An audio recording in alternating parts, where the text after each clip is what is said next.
किडनीचे disease किंवा किडनीचे आजार यामागचे काय रिझन्स आहेत? किडनीमध्ये ॲसिडची लेवल खूप जास्त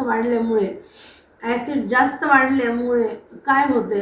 फर्स्ट स्टेजमध्ये ॲसिडिटी वाढते, सेकंड स्टेजमध्ये हायपरटेन्शन म्हणजे BP वाढतो, थर्ड स्टेजमध्ये इन्फ्लामेशन म्हणजे अंगावरती सूज येणे किंवा फेसवरती सूज येणे, फोर्थ स्टेजला किडनी फेल्युअरचे चान्सेस असतात.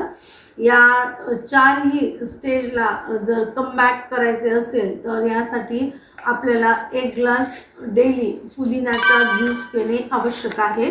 तर पुदिन्याच्या ज्यूसमध्ये अल्कलाइन एजंट असतात जे की आपल्याला किडनीच्या ॲसिड लेवल म्हणजे जे आपल्याला किडनीमध्ये ॲसिडचं प्रमाण वाढते ते कमी करते आणि न्यूट्रलाइज करतात. म्हणजे किडनीमध्ये जे ॲसिड लेवल तयार झालेलं असते त्याला न्यूट्रलाइज करतात आणि युरिया जो शरीरामध्ये निर्माण होतो किंवा किडनीमध्ये निर्माण होतो जे युरिया त्याला पण कमी करतो आणि किडनीमधून जे युरिन पास होण्यासाठी मदत करते. म्हणजे जास्त प्रमाणामध्ये किडनीमधून युरिन म्हणजे लघवी पास होण्यामध्ये मदत करते. यासाठी किडनीसाठी पुदिन्याचा 1 ग्लास ज्यूस पिणे खूप आवश्यक आहे.